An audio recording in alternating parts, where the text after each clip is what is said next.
Queridos irmãos, boa tarde a todos. Oxalá nos abençoe. Sejam muito bem-vindos ao ciclo de palestras do Templo Estrela do Oriente. Na verdade, mais uma vez aqui uma oportunidade da gente trocar conhecimentos, trocar sentimentos, buscar e como sempre fazemos, antes das nossas atividades aqui na Casa da Cabocla Jurema da Praia, vamos à nossa prece.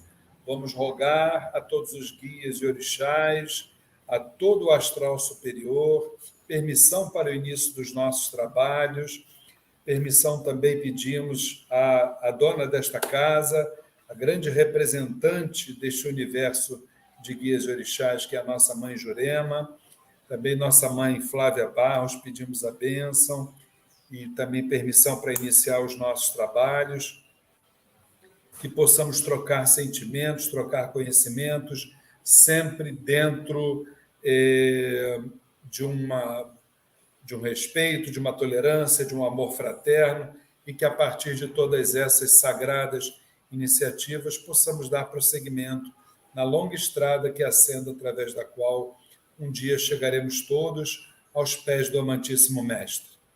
E, como sempre fazemos, pedindo a Zambi Maior, a todos os guias e orixás que nos permitam dar por iniciada mais uma palestra do ciclo gratuito de palestras do Templo Estrela do Oriente. Que o Pai permita que assim seja, graças a Deus e graças a Deus. Então, meus irmãos, um dia maravilhoso para nós. Todos sabem que desde o início, desde que o Templo Estrela do Oriente começou lá em 2007, né? Todo primeiro sábado de cada mês nós temos sempre um grande encontro, uma grande palestra com grandes palestrantes, trazendo o melhor do espiritualismo em geral, da Umbanda em particular. E hoje, para nós, é um dia assim, de muita alegria, porque o palestrante de hoje, ele dispensa muitos comentários, porque é como se fosse um integrante, eu não tenho a menor dúvida disso, integrante da nossa casa, uma pessoa que nós temos um carinho muito grande e, principalmente, uma grande referência nas nossas tradições. Com vocês, ele que é sacerdote, advogado, escritor, autor literário, Pai Márcio de Jagum. Meu querido Pai Márcio, boa tarde, sua bênção, meu pai. Boa tarde, querido Luiz, sua bênção, a bênção a todas e todos que estão aqui conosco. Minha saudação à querida mãe Flávia Barros, sacerdotisa da casa também. Para mim, sempre uma grande satisfação, uma honra poder participar aqui com vocês desses encontros do Templo Estrela do Oriente. Uma grande alegria. Muito obrigado pelo convite e, como sempre que sou chamado, convidado, participo com essa alegria, com essa felicidade de estar aqui junto com os irmãos e com as irmãs umbandistas.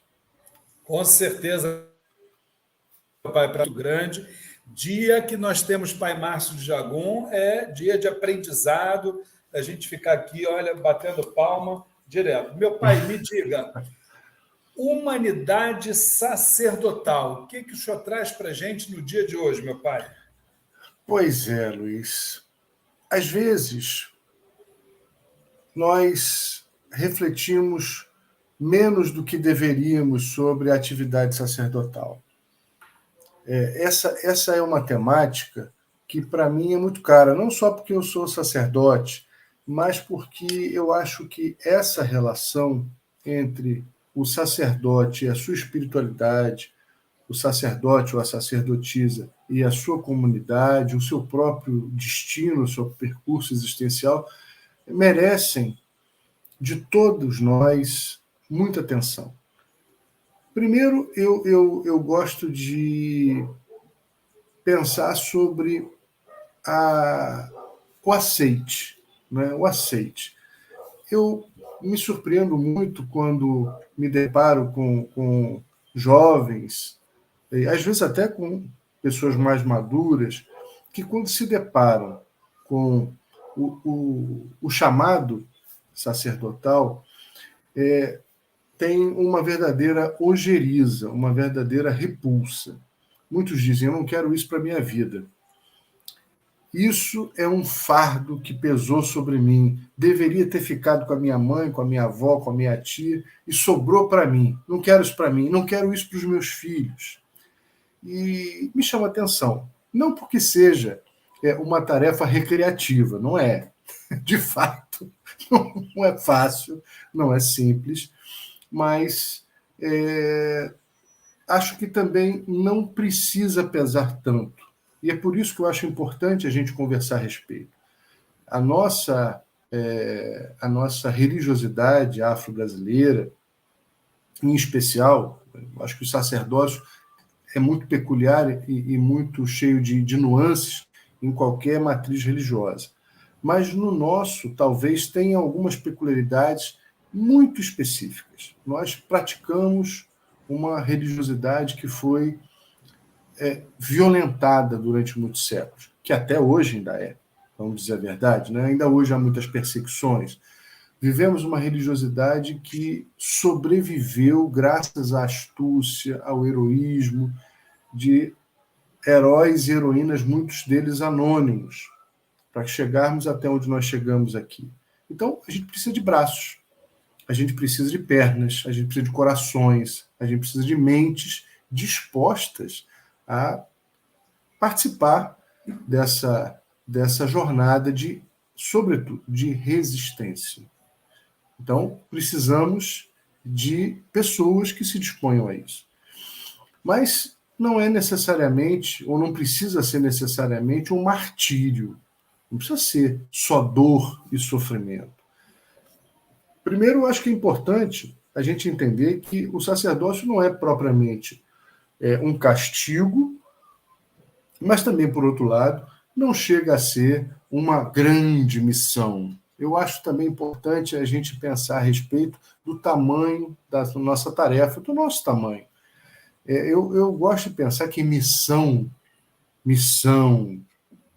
com as letras maiúsculas em caixa alta, foram aquelas de Jesus Cristo, de Gandhi, de Buda, do Kardec, do Mandela, vou botar nesse mesmo patamar, embora não necessariamente o religioso, não o sacerdote.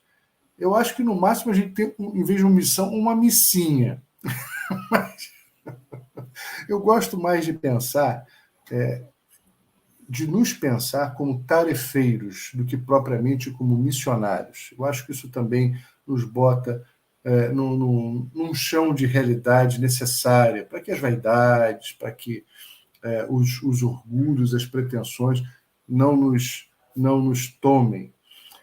Acho que somos tarefeiros. Trata-se de uma tarefa importante, mas nós não somos os mais importantes nas tarefas. A tarefa, a função, a ocupação é que é prioritária. Tanto assim é que quando a gente passa, outros ocupam. E se a gente não fizer a nossa parte, se a gente não cumprir a nossa tarefa, outros farão. Que bom! Significa dizer que nós não somos os mais importantes nesse processo. Acho que é um ponto prioritário. Mas para que a gente entenda, ou para que a gente se entenda em relação ao sacerdócio, acho que é muito relevante também a gente pensar qual a nossa função, afinal de contas, qual a nossa finalidade, qual é a nossa tarefa. Estamos aqui para salvar almas, estamos aqui para solucionar problemas, estamos aqui para assegurar prosperidade. O que é a tarefa desses sacerdotes? Eu acho sempre que, com base nesse sistema cultural, que é o sistema cultural amplo, mas sistema africano, a pessoa humana, o ser, o indivíduo, tem uma autonomia muito especial, sobretudo se a gente comparar com o sistema ocidental, em que há uma ideia de predestinação. Para os iorubás, por exemplo, O destino é uma escolha que nós fazemos diante do Criador. Para os iorubais, novamente, a cabeça, Ori, é uma divindade pessoal que se incumbe da autonomia, do livre-arbítrio, da capacidade de fazer escolhas. Ou seja, esse Deus, esse divino e esses intermediários entre o físico e o metafísico confiam em nós. Então, nós precisamos entender que, sacerdotes ou não, todas as pessoas humanas, todas as pessoas vivas têm a sua responsabilidade. E muitas vezes, entender a dimensão dessa responsabilidade ajuda a compreender também que muitas relações estabelecidas entre adeptos e sacerdotes acaba se estruturando num erro fundamental, no erro de achar que é o sacerdote, que é a sacerdotisa são responsáveis pela prosperidade dos filhos. De que prosperidade falamos? O que é prosperidade?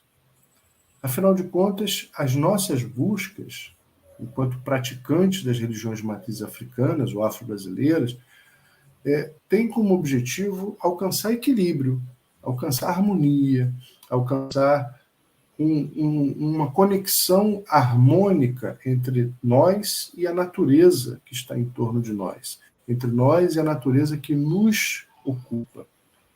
É essa harmonia que nos dá o equilíbrio. É essa conexão que nos dá um senso de direção, um senso de bem viver. E a prosperidade, então, está muito mais associada ao bem-estar do que propriamente a uma quantidade de dinheiro na conta.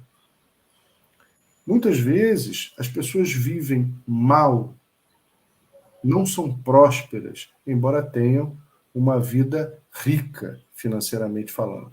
E outras pessoas se sentem prósperas, tendo uma vida relativamente mais modesta, financeiramente falando.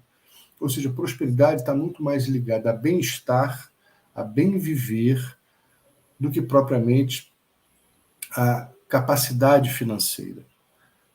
Óbvio que todos nós queremos viver bem, e é justo que todos nós queiramos viver bem, que não nos falte comida, que não nos falte trabalho, que consigamos manter o nosso orçamento familiar de forma equânime, ajustada. Sim, isso é justo, isso é digno, isso é lícito. Mas a sensação de bem-estar vai além. É aí que eu quero chegar. Mas o bem-estar, ou seja, a prosperidade, é consequência da harmonia. Então, a nossa busca é em termos de harmonização. Mas não é uma busca que se deva terceirizar aos sacerdotes. Não são os sacerdotes que se incumbem de trazer a prosperidade ou assegurar a prosperidade dos adeptos daquele tempo. Aí uma busca conjunta. Aí, na minha forma de ver, uma responsabilidade conjunta. Se os sacerdotes têm a tarefa de manter vivas essas tradições, de disseminar essas culturas religiosas, se eles têm a tarefa de acolher, de abraçar, de orientar, os adeptos, as adeptas não podem se abstrair da sua própria responsabilidade de fazer escolhas e de evitar escolhas que ocasionem consequências ruins. Ou seja, aí a gente já começa a entender uma relação de mútua responsabilidade, de mútuo compromisso, e não necessariamente de uma terceirização de soluções ou de problemas.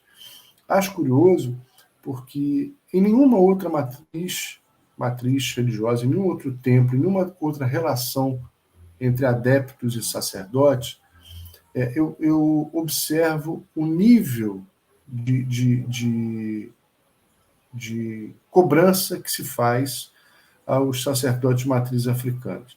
Eu nunca vi ninguém chegar para um padre na igreja e dizer: padre, eu estou desempregado, o senhor tem que solucionar o meu problema. Senhor Rabino, por favor, solucione o meu problema, porque eu estou com a dor no joelho que não acaba, tem 3 meses. Senhor Sheik islâmico, por favor, meus filhos estão para se separar, o senhor tem que resolver isso. Senhor pastor, por favor, o meu vizinho está implicando comigo, o senhor tem que fazer um culto para solucionar isso. Mas por que as pessoas acham que os templos de matriz africana são lugares, são ambientes para esse tipo de solução? Como se não coubesse responsabilidade alguma às pessoas. Como se os sacerdotes devessem resolver, solucionar ou evitar questões da vida, questões cotidianas, questões que muitas vezes nós provocamos. Então, é importante, acho que a gente refletir a respeito disso. Segundo, mas e quando essas questões nos chegam? E quando os problemas estão instituídos, constituídos? Eu penso sempre que a humanidade do sacerdote não pode o distanciar da vida. Afinal, o tema desse nosso encontro é justamente esse, a humanidade. Somos pessoas que vamos acertar, que vamos errar, mas que estamos em busca também dos nossos próprios equilíbrios, das nossas próprias superações, fazendo os nossos próprios exercícios, cumprindo as nossas tarefas como tarefeiros e tarefeiras que somos. Aí, penso que há uma divisão muito importante entre errar e querer errar. Errar e ter a consciência do erro. Erros e acertos fazem parte do trajeto de qualquer ser humano. Óbvio que os sacerdotes têm a probabilidade de errar e erram. Isso é importante desde que não se tenha a consciência do erro. Tá? Ou seja, eu sei que eu estou errando e farei de propósito porque não quero dar o braço a torcer. Isso é uma situação. Outra situação é, puxa, revendo isso, hoje eu faria diferente. Revendo isso, eu penso diferente. Revendo isso, eu me vejo diferente. Isso é típico da humanidade. E entender a humanidade dos sacerdotes é via de mão dupla. Nós precisamos entender esse nosso tamanho humano. Nós não estamos acima das condições de quaisquer outros seres humanos. Não somos especiais. Não estamos isentos, nem isentas dos percalços da vida. Mas é fundamental que os adeptos, que as adeptas, que os frequentadores, que os filhos e filhas também enxerguem os sacerdotes desta mesma forma, como humanos, passíveis de erros, capazes de ter dor de barriga, capazes de ter mal-estar, que também são pessoas que enfrentam momentos difíceis. Isso é caridade. A caridade jamais pode se constituir em via de mão única. É importante que também saibamos ouvir, saibamos entender as dores do outro. Quando a gente percebe isso e não apenas olha para essas pessoas como soluções ambulantes, como regeneradores de problemas, a gente também dá uma dimensão mais humanizada a essa relação. A gente também estabelece ou pode estabelecer condições de reciprocidade que ajudam os próprios sacerdotes a superarem as suas dificuldades, contando com a ajuda, contando com o apoio dos adeptos e adeptas. É óbvio que há erros de parte a parte. Como disse, somos humanos, erraremos. Se não erraremos, já erramos. Né? Outra questão que eu acho muito relevante, sabe, Luiz, é a gente entender a responsabilidade social, que é muito mais do que a responsabilidade pela vida alheia. Responsabilidade social é, além de praticar os ritos, na minha modesta forma de entender, os ritos são muito importantes, sobretudo em religiões como as nossas, que são de praticar, são práticas. Nós praticamos conexão, nós praticamos o trânsito entre o mundo dos vivos e o mundo dos ultravivos ou dos metavivos. Nós praticamos. Então, nossa religiosidade é calcada nas práticas, nos fazeres. Mas, além das liturgias, eu acho que a gente pode aproveitar esse espaço, esses espaços que são historicamente espaços, como eu disse, de resistência, para a gente provocar, promover algo que vai além dos ritos. Promover acolhimentos, promover reflexões sociais, promover preocupações que não apenas se restringem ao grupo, à comunidade do terreiro, mas àqueles que estão além dos nossos muros. Pensar nas consequências, pensar nas implicações, discutir política, por que não? Eu não estou falando aqui de política partidária, estou falando de política lato sensu, com uma amplitude maior. Nos pensarmos como seres políticos, seres que têm relações no trabalho, na família, no bairro, na comunidade, dentro do terreiro, relações de sociedade. É importante a gente pensar sobre isso. Estamos vivendo agora um momento muito, eu diria, especial da nossa vida cidadã. O país está rachado ao meio, convicções de parte a parte, fundamentos de parte a parte. Óbvio, praticamente todas nós e todos nós adquirimos um lado, mas também aqueles que não têm lado ou decidiram não ter lado. A questão é, entre erros e acertos, qual é a nossa posição cidadã? O que nós queremos para o nosso país? Isso tudo eu acho que é muito importante. Eu acho que isso tudo faz parte de debate, isso tudo faz parte de uma função social. Outra coisa, estímulos. Estímulos. Nós precisamos nos inserir na sociedade.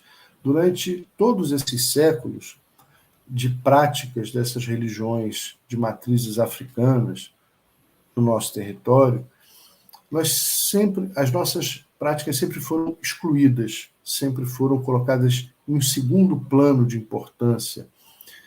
Quanto mais nós adeptos nos inserirmos nos espaços da sociedade, nos espaços de poder, e eu não estou falando de espaço de poder apenas espaço político, estou falando de espaço de poder na universidade.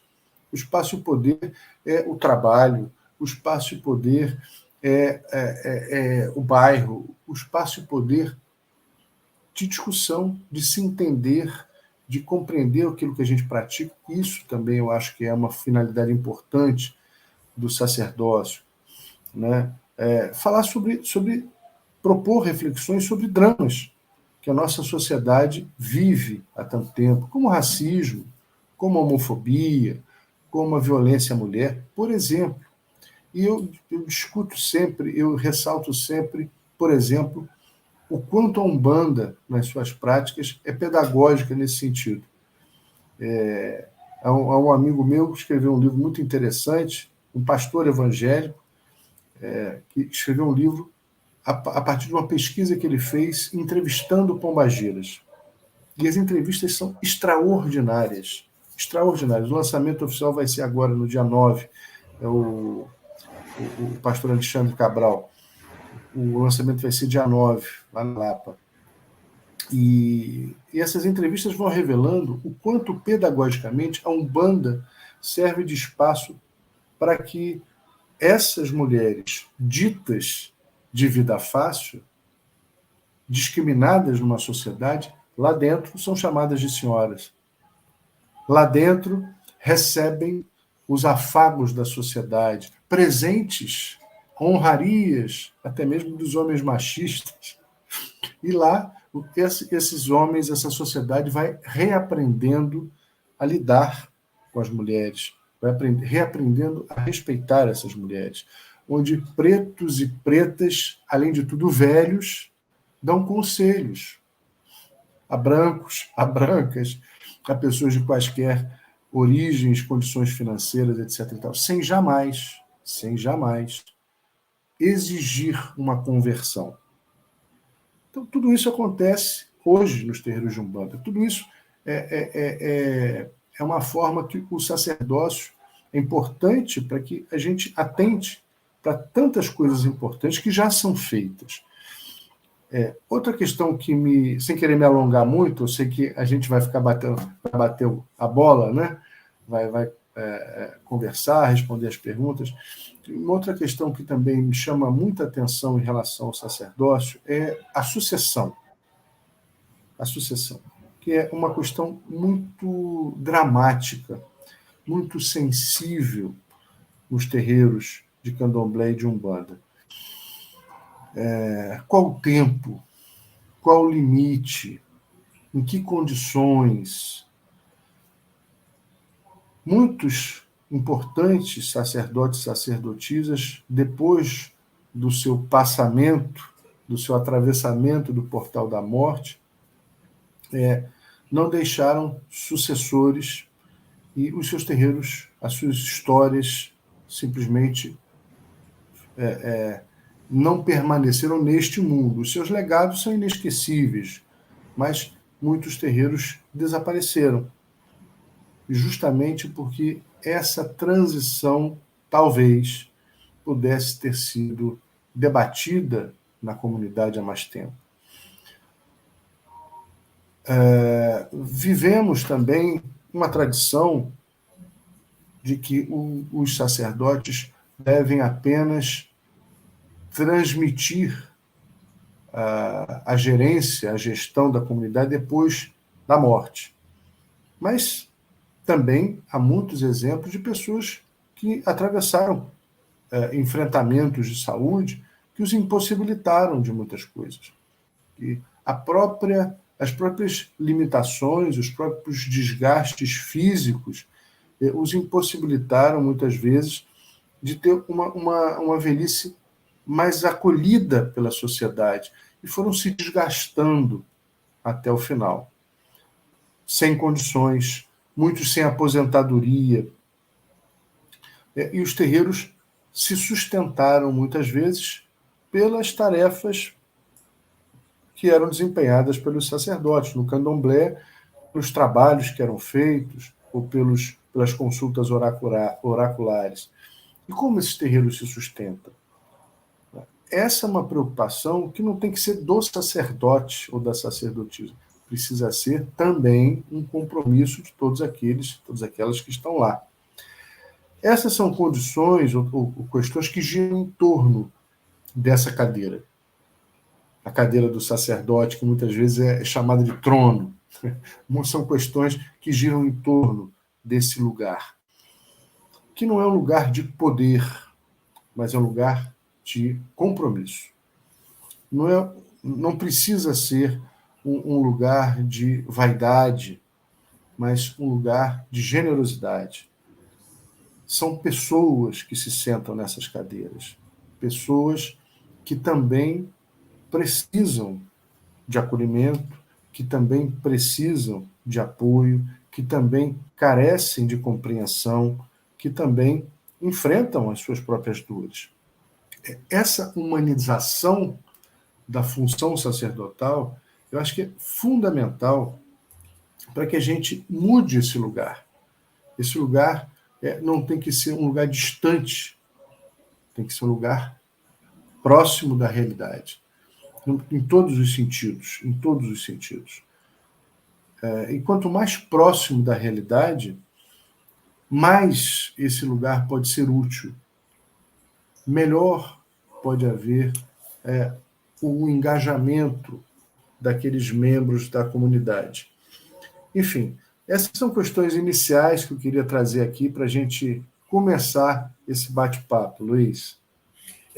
Pai Márcio, muito assunto. Eu vou até pedir desculpa ao senhor e aos nossos internautas e o pessoal também que está dentro do Templo Estrela do Oriente assistindo. Será que a Letícia já está aí? Eu vou botar aqui para ela poder mostrar ao pessoal que está assistindo aí o Pai Márcio, não é verdade? Mas eu quero pedir desculpa porque eu estava aqui escrevendo.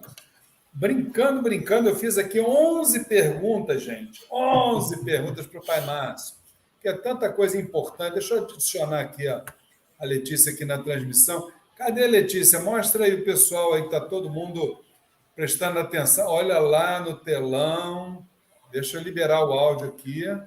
Deixa eu liberar o áudio. Vamos embora. Olha o pessoal aí assistindo. Todo mundo dando tchauzinho aí para o Pai Márcio. Olha aí, ó, que beleza, que beleza. A tecnologia nos ajudando, não é verdade? Com certeza. É verdade. Com certeza. Muito bom, muito bom. Mas vamos lá. Primeiro dizendo ao pessoal, não só que está lá que está aqui, né, no Templo Estrela do Oriente, podem fazer perguntas ao Pai Márcio. Eu já comecei, já escrevi as minhas aqui. Pessoal que está no chat também, dentro do respeito, mas usem e abusem do Pai Márcio. O dia é hoje, hein, gente? Com certeza, hein? Pai Márcio, eu quero começar, entre aqui as perguntas que eu trouxe, nós vamos até aproveitar que a gente está nesse período que acabamos agora uma eleição, né? O senhor já até respondeu. Eu ia perguntar exatamente se, na sua opinião, o sacerdote deve falar sobre política no terreiro, porque a gente sempre ouviu aquele velho ditado dentro das nossas tradições de política e religião não se misturarem. Eu, há mais de 40 anos, escuto esse ditado, né? E dentro ainda desse tema, eu queria que o senhor falasse um pouquinho, se aprofundasse nessa questão da polarização, dentro da sua ideia, dentro da questão comportamental, né, das pessoas. Por que isso se tornou tão polarizado? Por que as pessoas, até dentro de uma mesma família, deixam de falar com A, com B, com C, por causa do contraditório, de questões políticas contrárias? Como é que o senhor vê isso, Pai Márcio? Bom, apesar de dizermos que política e religião não se misturam, sempre se misturaram. A questão é o limite disso. Por exemplo, nas religiões de matriz africanas, a criação da Federação de Umbanda, a criação da Federação das Associações de Umbanda, vou dizer assim, de uma forma melhor, a Federação Espírita, tiveram motivações, entre outras coisas, políticas. Por quê? Porque eram religiões perseguidas. Então, a inserção no mundo jurídico foi uma medida também política para que essas religiosidades, para que essas práticas fossem resguardadas. Isso é uma atitude política. Dentro do terreiro do Opô-Afonjá, por exemplo, um dos mais importantes terreiros de candomblé, uma das sacerdotisas criou postos honorários, os ogães honorários, os obás de Xangô, e ela ia contemplando muitas pessoas da sociedade política, da sociedade alheia ao terreiro, criando nitidamente alianças, criando nitidamente apoios, o que não tem nada de errado, pelo contrário, absolutamente inteligente, absolutamente bem engendrado, absolutamente cheio da percepção de mundo típica dessas pessoas que conseguiram heroicamente sobreviver tantos séculos a tamanhas opressões. Então, política e religião sempre se misturaram. Digo, no melhor dos sentidos. O problema é quando as pessoas misturam com o objetivo de resguardar apenas os seus interesses pessoais, quando querem transformar as religiões como plataformas para o seu auto-interesse, para a sua autopromoção. E, infelizmente, quando as bancadas, por exemplo, se estabelecem para formar grupos de opressão a representações mais vulnerabilizadas da sociedade. Essa é uma questão. Essa é uma questão que a gente tem que observar, né? Por muito tempo, os afro-brasileiros e africanos usaram de estratégias muito inteligentes de entrar no sistema para transformá-lo. Eu vou citar não apenas pelo aspecto religioso, mas pelo aspecto político, por exemplo, as irmandades religiosas, a Irmandade da Boa Morte, São Benedito dos Homens Pretos, Nossa Senhora da Luz, tantas outras irmandades que eram, como a gente costuma dizer, endógenas, né? Eles entravam no sistema para poder transformá-lo. São questões religiosas? Sim, não há dúvida, mas também questões políticas, político-sociais, né? Como não poderia deixar de ser. Enfim, eu acho que essa é uma métrica que a gente precisa ter. Como, por exemplo, dentro do sistema democrático brasileiro, o sistema que a gente adota, quaisquer representações econômicas e religiosas podem se fazer na vida pública, através do voto. O que não pode acontecer no Estado laico como o nosso o fato das instituições serem permeáveis aos interesses religiosos. Isso é bem diferente. Nós podemos ter representantes da Umbanda, do Candomblé, do Ifá, da Igreja Evangélica, do Islã, do Judaísmo. Podemos ter. Eu acho que é até interessante que o parlamento possa acolher tantos segmentos da sociedade. Até aí, tudo bem. O que não pode acontecer é transformar o debate parlamentar, a função parlamentar, em trampolim para interesses escusos, trampolim para abafar as ditas minorias, trampolim para viabilizar preconceitos, hostilidades, invisibilidades sociais. Isso é uma outra coisa. Aí que está. Aí que o nosso Estado tem que estar forte o bastante para que as suas instituições digam não. Esse limite, daqui você não passa. Você pode ter um ministro do Supremo Tribunal Federal que seja judeu, que seja um bandista, que seja católico. O problema é quando o critério passa a ser um critério religioso. Esse é um problema. Ou quando vamos que o ministro seja candomblessista. Na função que ele exerce, as decisões têm que ser em prol da lei, em prol do Estado, e não em prol da sua confissão religiosa pessoal. Esse é o limite da laicidade do Estado.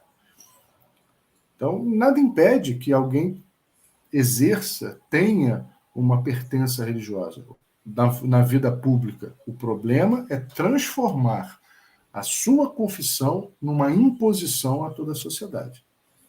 E aquilo, né? Se nós estamos aqui batendo papo, se nós estamos nesse momento aqui encarnados, é que estamos fazendo a política da respiração. Senão a gente já tinha ido lá para cima há muito tempo, né? Tudo é política, né? Bom, Pai Márcio, lembrando ao pessoal do chat, ao pessoal que está aí dentro do terreiro do Templo Estrela do Oriente, podem mandar as perguntas. O Pai Márcio está aqui para responder, hein, gente. Vamos participar. Na sua opinião, Pai Márcio, qualquer um pode ser sacerdote? O senhor tem a ideia, como a gente já ouviu, algumas máximas aí de Jesus dizendo que qualquer um de nós pode chegar a se tornar Deus. A partir dessa ideia, desse olhar, qualquer um poderia ser sacerdote? O que o senhor acha? Eu acho que o sacerdócio é muito mais do que uma prática religiosa. Acho que tem sacerdotes que são religiosos e sacerdotes que não são religiosos, ou que não professam uma única religião. Quantas pessoas eu conheci na minha existência que não tinham uma pertença religiosa, mas eram em si, nos seus fazeres, nos seus saberes, nas suas relações sociais, sacerdotes e sacerdotisas. Orientavam, aconselhavam, acolhiam, praticavam aquilo que lhes era caro, importante, e, de uma certa forma, contribuíam para que as pessoas que estavam em torno delas, que conviviam com elas, tomassem as melhores decisões, reencontrassem o seu próprio equilíbrio. Então, eu acho que aí a gente poderia até fazer uma observação. Vamos entender um sacerdócio como prática religiosa e vamos entender um sacerdócio como comportamento humanitário. Eu acho que dá para fazer perfeitamente essa separação, se é que é possível dizer que é separação. Mas acho também que o bom sacerdócio, né, no sentido deste propósito de acolhimento, desse propósito de orientação, de fortalecimento do outro, pode ser realizado e muito bem realizado em qualquer ambiente, em qualquer matriz de inspiração religiosa. Nós temos excelentes pastores, excelentes padres, grandes rabinos, grandes sheiks, maravilhosas mães de santo, pais de santo, comandantes de terreiro, enfim. Eu acho que quando o propósito se encontra com o tarefeiro que está disposto a isso, dá certo. De um jeito sempre dá certo. Agora, quem é que impõe quem pode e quem não pode? No ambiente religioso, nos ambientes religiosos, existem, digamos, organizações, protocolos. Existe, por exemplo, na Igreja Romana, Católica Romana, um protocolo de ordenação sacerdotal. A pessoa tem que passar por um período de preparação, um seminário, enfim, ritos preparatórios. Nas religiões de matriz africanas, a tradição é outra. Não existe propriamente um internato, um seminário, mas há um prazo de preparação e uma designação através do sacerdote, do seu sacerdote, com base na orientação oracular. Então, cada organização religiosa tem o seu próprio protocolo, tem o seu próprio modelo, digamos assim, de organização para a designação de um sacerdote ou sacerdotisa. E acho que devem ser respeitados. E na sua matriz, Pai Márcio, em média, quantos anos se leva, né, para que o ser humano se torne ali o adepto, né, ou o abiã, como vocês costumam chamar? Quantos anos leva para que ele possa se tornar um sacerdote na sua matriz do candomblé? Pois é, a gente cultua a natureza. E a natureza, ela também oferece diversidades. Eu acho que é interessante a gente fazer isso, porque muitas vezes o instinto protocolar religioso também pode promover engessamentos, violências, descompreensões da diversidade humana e espiritual. Mas, de uma forma geral, na minha matriz religiosa, demora-se no mínimo 7 anos contados da iniciação no candomblé. A partir desses 7 anos é que o sacerdote ou sacerdotisa, com base na orientação dos seus oráculos, das suas divindades, irá então autorizar determinada pessoa para que abra a sua própria casa, seu próprio templo e exerça, digamos, a coordenação sacerdotal daquela comunidade. Maravilha. E dentro dessa linha também de tempo, né, de quantos anos se leva, nós estamos vivendo um momento onde a tecnologia, por um lado, ela nos ajuda a levar informação das nossas tradições aos quatro cantos do mundo, né? Mas, por outro lado, também a gente sabe aquela história da tesoura, né? Perdão, da tesoura não, da faca. A faca na mão de um bom cozinheiro faz assim maravilhas dentro da gastronomia, né? Agora, a faca na mão de uma pessoa que não tem cabeça pode até matar alguém, né? Então, é o caso da internet. A internet, ela leva as nossas tradições, a nossa mensagem aos quatro cantos do mundo. Agora, existem aqueles que estão achando que informação é a mesma coisa que formação. Então, eu queria que o senhor comentasse esse momento do pessoal que gosta de pular etapas e achar que pela internet consegue se tornar um sacerdote. Vai, Márcio. É uma questão bem delicada que abre campo para várias reflexões. A primeira delas, quem está pronto? Quem está pronto? Plenamente preparado para o exercício do sacerdote? Não conheço ninguém. Respeito a todos, a todas que eu conheço, mas pronto, pelo menos, não, se você disser assim, sabes tudo? Obviamente que ninguém sabe tudo. Obviamente que ninguém está pleno ou plena enquanto falível, enquanto humano, para exercer um sacerdote, entendendo que já dispõe de todos os conhecimentos. Então, não tem ninguém pronto por esse prisma. Agora, óbvio, há pessoas habilitadas, há pessoas comprometidas, pessoas responsáveis, pessoas dedicadas, pessoas cuja sua experiência, vivência, foram capacitadas para um excelente sacerdócio. Também conheço muitos. Uns ainda estão aqui, outros já se foram, mas enfim.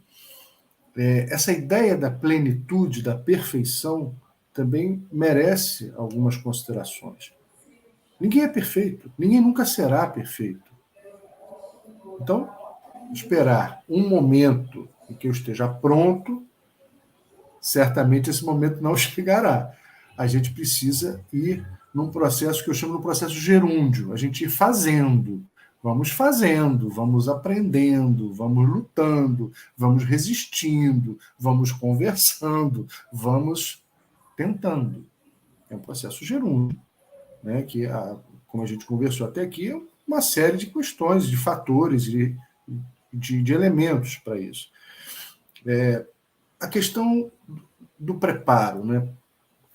A gente vive numa era em que a informação e o acesso a ela tem hoje uma grandeza, uma facilidade que não se tinha há 20 anos atrás, há 30 anos atrás. Eu canso de dizer que, antigamente, no candomblé, você não podia nem anotar. Aquele negócio de ir para o caderninho, às vezes a gente tinha que ir para o banheiro escondido para anotar um negócio, uma reza, porque, né, não era comum esse tipo de coisa. Não era comum. Você tinha que memorizar e pronto. Eu parto do pressuposto de que as informações elas não precisam ser restringidas. Eu acho que não. Até porque você pode pegar o livro que for, sobre qualquer assunto, e eu vou além da questão religiosa, qualquer assunto. Você pega um livro sobre filosofia, entrega na mão de uma pessoa. A pessoa vai ler. Se ela não tiver o amadurecimento suficiente, se ela não tiver a percepção suficiente, as palavras entram e não ficam, não provocam. O conhecimento está ali, está escrito, está registrado, está impresso. Mas há a questão do leitor, da leitura, há a questão da pessoa. Não basta a informação.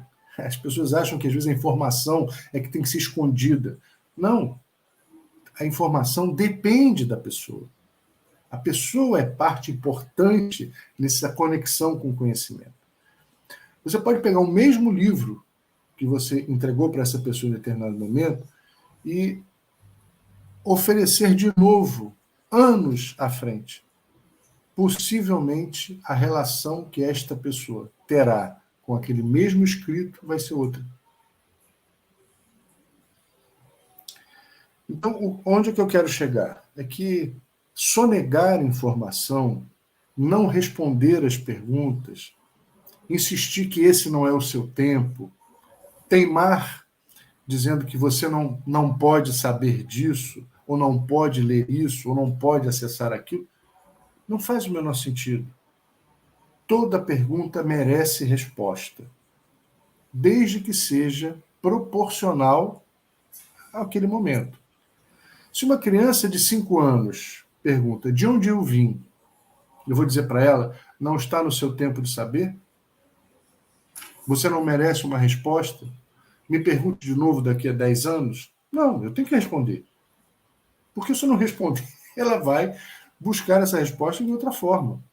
Eu tenho que responder. Ela merece. É uma questão de respeito. Só que eu vou dar uma resposta proporcional a uma pessoa com 5 anos de vida.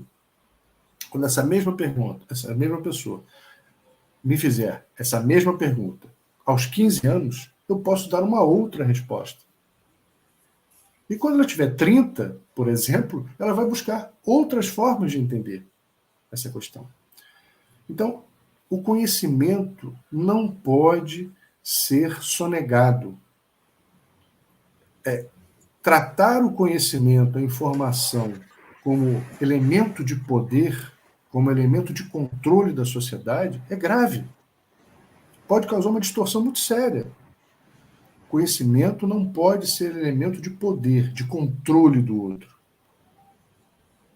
A gente precisa entender que conhecimento, segundo a nossa tradição, né, a dúvida é a mãe da sabedoria.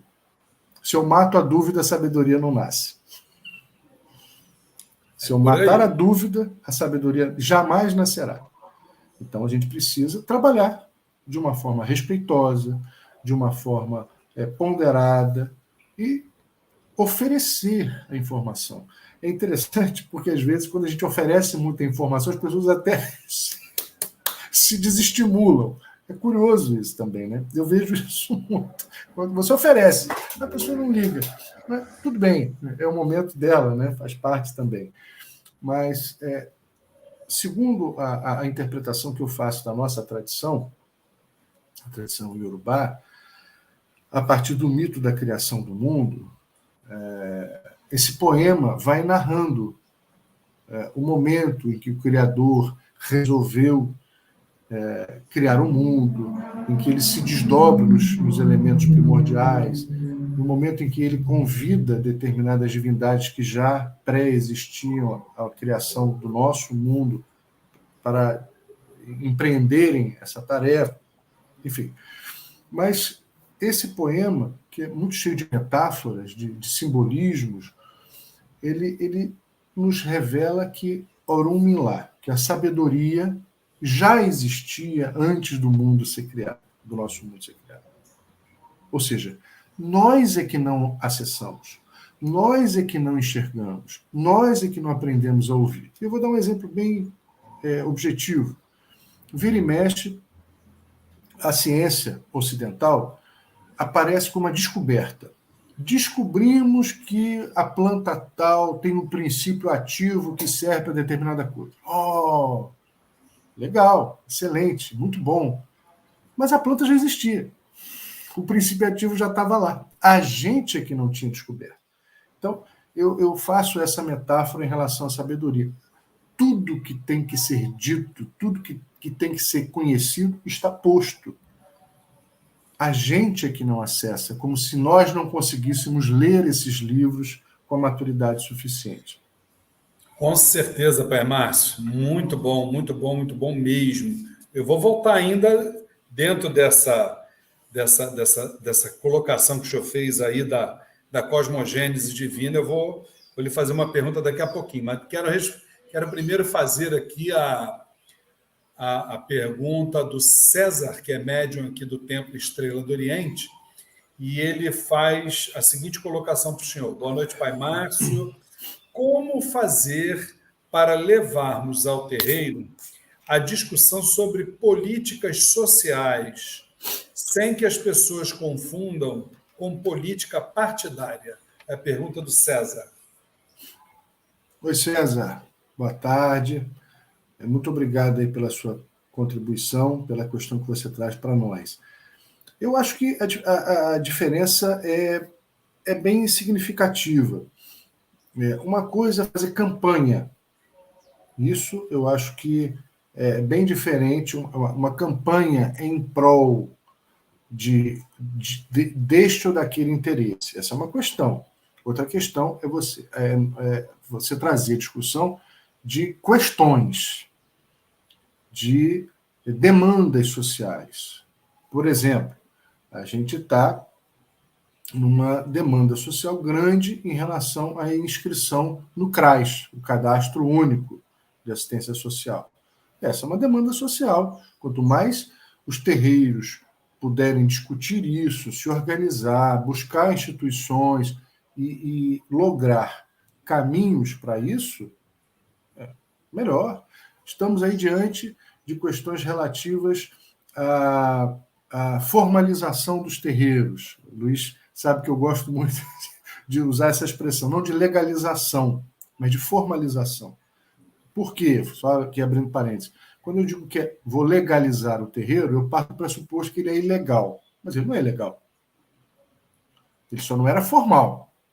Então, a formalização dos terreiros. Quanto mais nós nos organizarmos para buscarmos caminhos, para encontrarmos formas de viabilizar essa formalização, melhor. São demandas sociais, são demandas que abrangem a todos, não necessariamente têm uma destinação ou interesse partido ou partidário.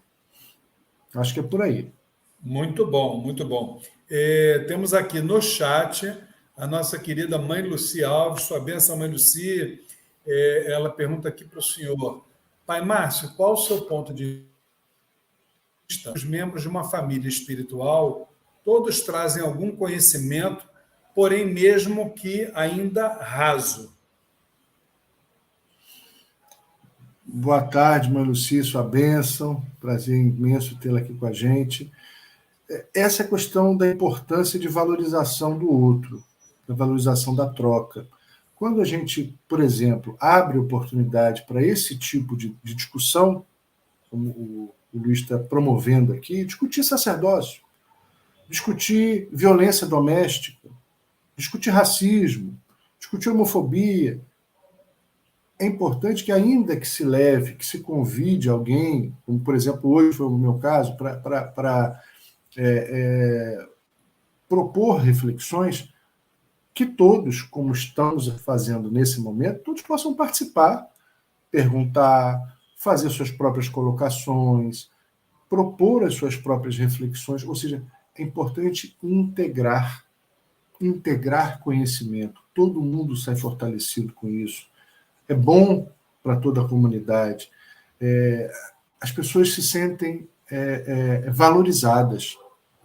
Muitas vezes as pessoas não têm oportunidade de expor as suas opiniões em casa, no trabalho. E o ambiente religioso, a comunidade religiosa, sobretudo, e aí eu vou falar da nossa pertença, né, através das experiências, da tradição das religiões afro-brasileiras, esse sempre foi um espaço sócio-religioso, um espaço de confraternização lato sensu, de nós estarmos juntos, comemorando, celebrando e nos abraçando em momentos difíceis. Então, essas questões podem e devem, a meu ver, ser trazidas para esses espaços. Aqui é um lugar em que todo mundo pode falar, seja bian, seja sacerdote, seja iniciado ou não, seja recente na religião ou seja mais experiente, todo mundo pode contribuir. Todo mundo merece ser ouvido. Todo mundo tem fala.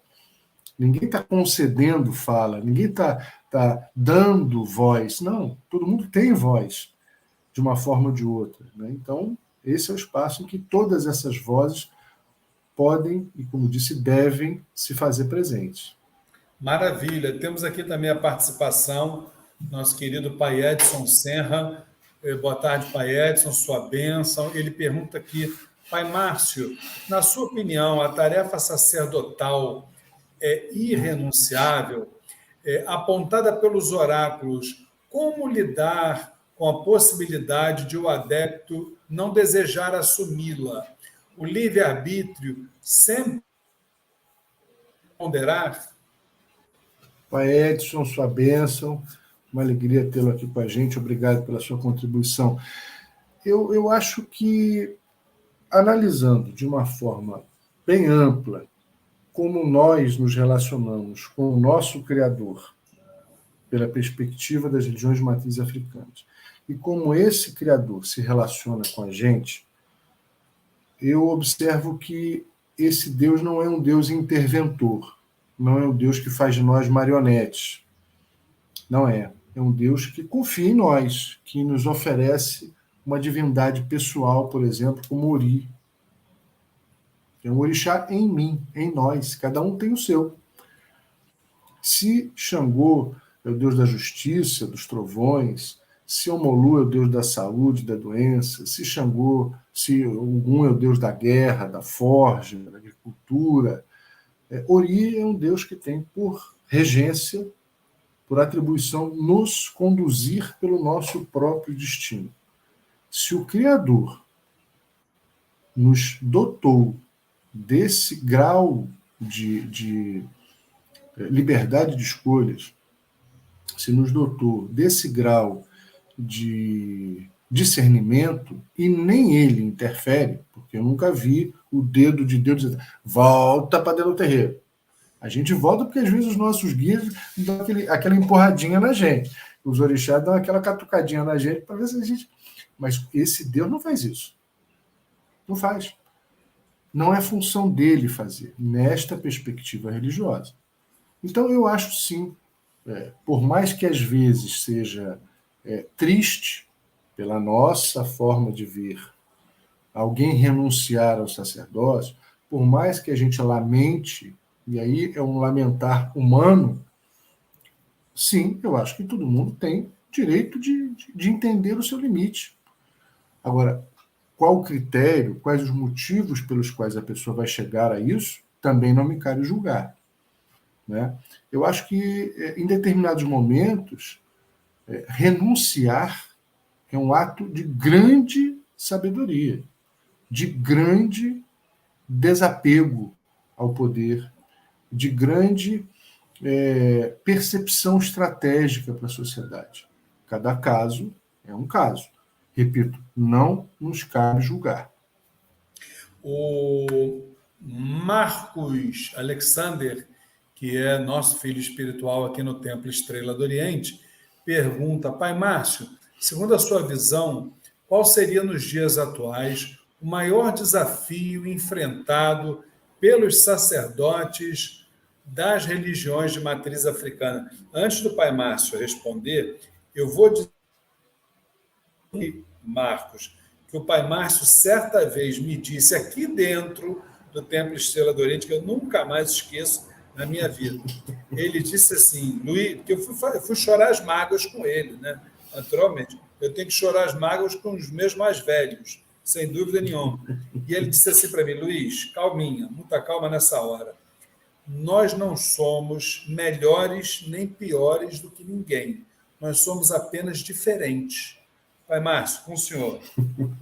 Pois é. Diferente, sobretudo no sentido da responsabilidade, né, do compromisso. Eu acho maravilhoso dizer assim, eu tenho preguiça, eu tenho cansaço, eu tenho vontade de desistir várias vezes. É humano dizer isso, é libertário reconhecer isso. O que nos faz diferente não é sermos melhores, mais elevados, nem sublimes. Talvez sejamos nós, sacerdotes, os que precisam mais. Né? Porque esse grau de pertencimento religioso ele é muito subjetivo. Tem gente que não aparece no terreiro, não aparece na igreja, não vai...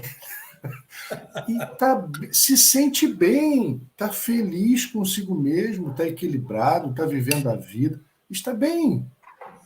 Eu não consigo. Possivelmente eu preciso mais do que essa pessoa. Isso não faz dessa pessoa melhor nem pior do que eu. Faz de mim um ser humano que tem as minhas buscas. E também não dá para parametrizar quem é melhor religioso pelo meu critério, né? Aí, assim a gente vai viver uma vida egocêntrica, né? Eu vou julgar você pelo meu critério, você vai me julgar pelo seu critério e a gente não vai chegar a nunca conclusão absolutamente nenhuma. Eu acho que cada um tem que encontrar as suas buscas. Eu acho que essa humanização da relação é muito importante. Então, quais são as minhas dificuldades? As minhas são lidar com as pessoas, lidar, às vezes, com as minhas limitações e com as limitações dos outros. Para o Luiz, as dificuldades podem ser outras. Eu acho que não tem aí uma receita de bolo. Entender-se como humano é também respeitar esses limites. Eu acho que eu preciso entender. Esses são os meus limites. Eu tenho que lidar. Essas são as minhas tarefas, os meus exercícios a fazer, por motivos que talvez eu conheça, talvez eu esteja ainda descobrindo. Espero que descubra todos. Né? Mas a relação com a vaidade humana, com a prepotência humana, com a arrogância humana, para mim, são tarefas bem difíceis no sacerdócio. Lidar com os egos. Para mim, é muito mais difícil do que lidar com o sagrado. Então, na pergunta do Marcos, o senhor acha que o maior desafio é realmente a relação humana, né?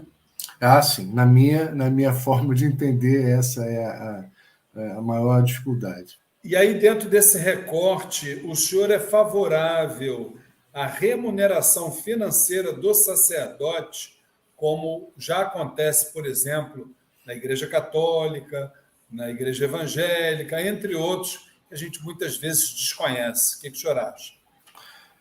Eu acho que essa é uma questão que precisa ser olhada com muito cuidado e com muito carinho. Cada matriz religiosa tem, como a gente já conversou, os seus critérios, os seus parâmetros, a sua forma de organização. Então, é muito abusivo, eu acho, eu olhar para a Igreja Católica e dizer que a Igreja Católica tem que funcionar como eu acho que ela deve existir. Como também acho abusivo se outra matriz religiosa quiser tecer as regras para a Umbanda ou para o Candomblé. Porque ado, cada um no seu quadrado, como diz o sábio. Então, eu acho que a gente precisa fazer essa discussão internamente. Acho que a gente precisa. Por exemplo, vamos direto ao ponto. A Umbanda, em muitos terreiros de Umbanda, se notabilizaram por serem espaços de caridade, de atendimento gracioso nas suas finalidades, nas suas funções, nos seus atendimentos. Eu acho isso maravilhoso. A caridade Ifeni é uma das virtudes a serem buscadas no candomblé. O candomblé também faz isso com muita frequência. Nem todas as pessoas que frequentam, que participam dos terreiros, hoje conseguem viabilizar financeiramente essa verdadeira indústria em que se transformou os acessórios, os elementos para se praticar o candomblé. São caríssimos hoje em dia, absurdamente caros. Encarecem de uma forma, às vezes, quase inviável determinados ritos e práticas. Uma iniciação hoje é uma fortuna. Então, sim, as comunidades têm o hábito de, caritativamente, se solidarizarem, se cotizarem para ajudar em muitos aspectos. Estou citando apenas um exemplo. Acho que é uma outra... Então, essas são realidades. Nos candomblés, ou na maioria deles, há uma tradição de se cobrar por determinados rituais, consulta oracular, determinadas liturgias, trabalhos, etc. E tal. Qual o limite disso? O que é bom senso? O que é caro e o que é barato? São questões muito subjetivas e delicadas.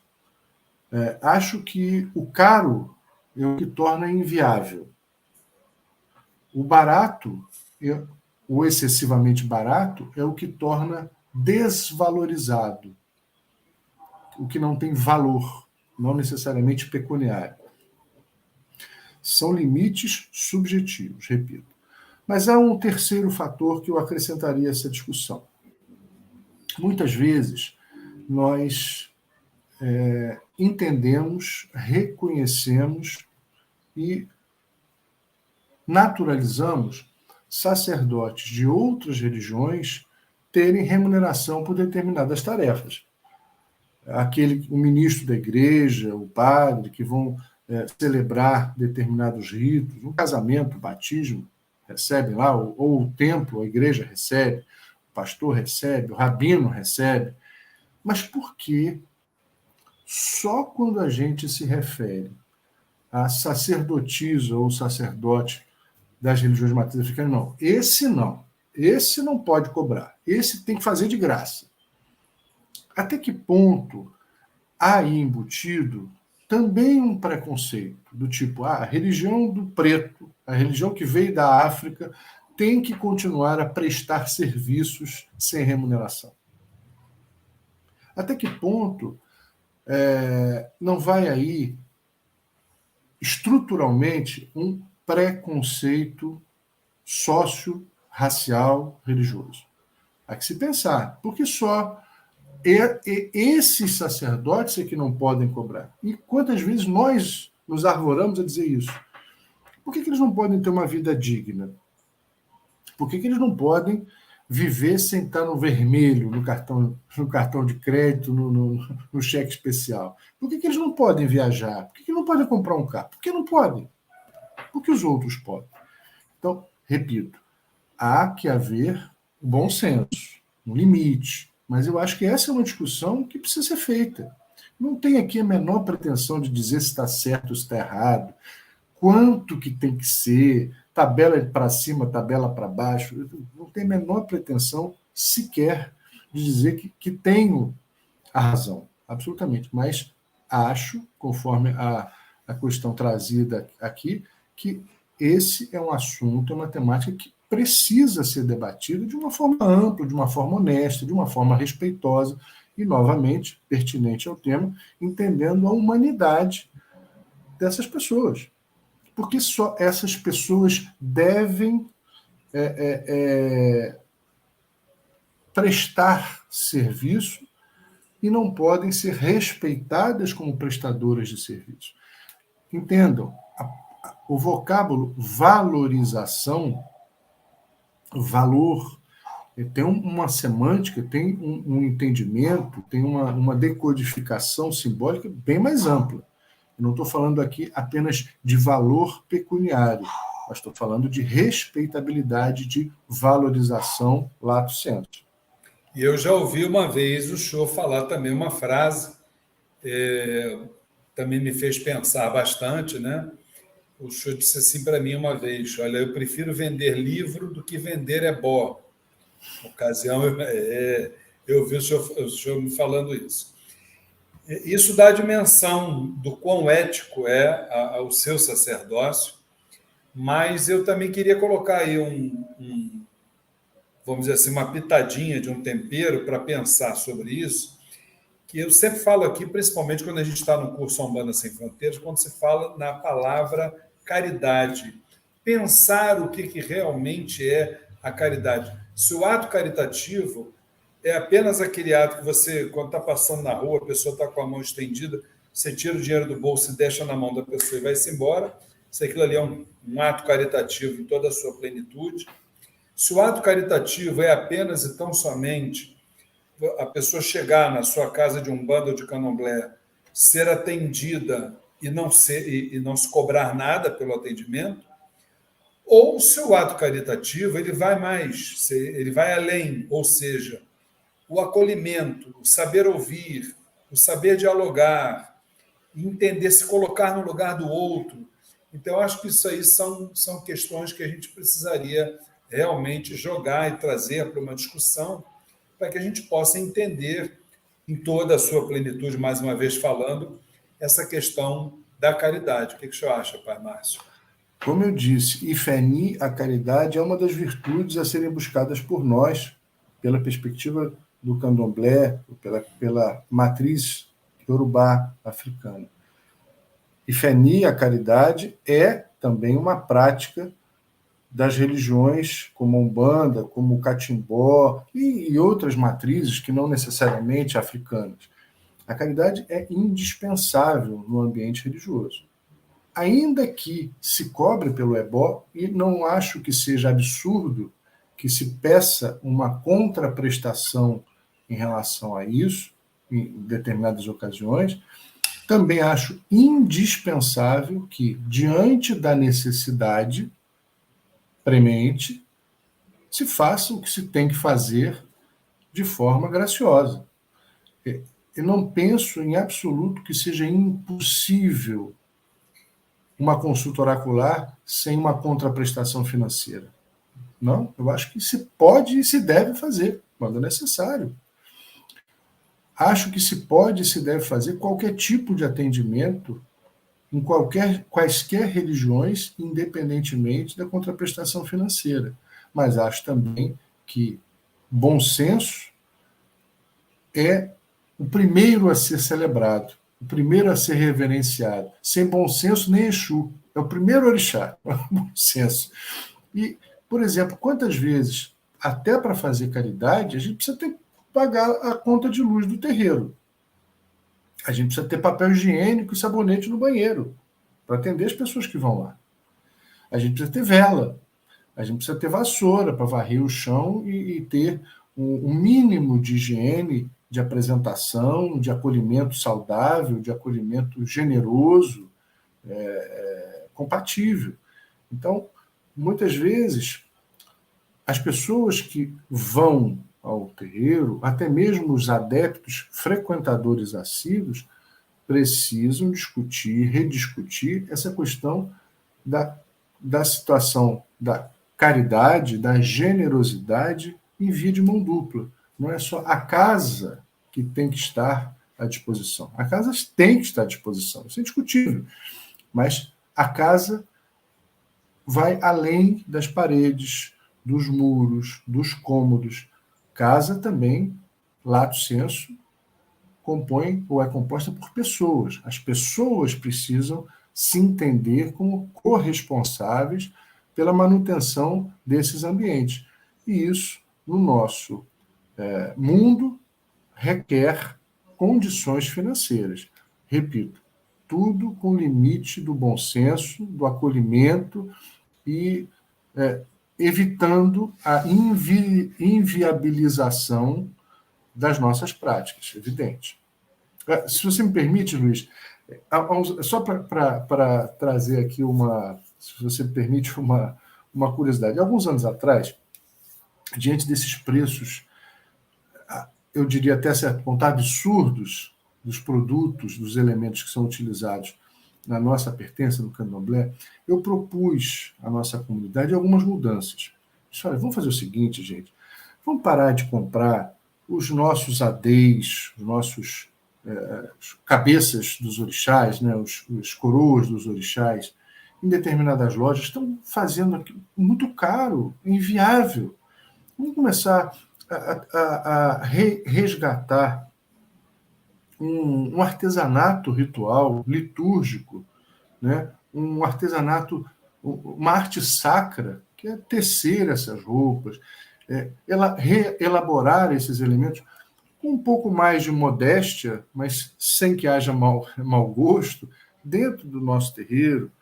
Em vez da gente comprar essas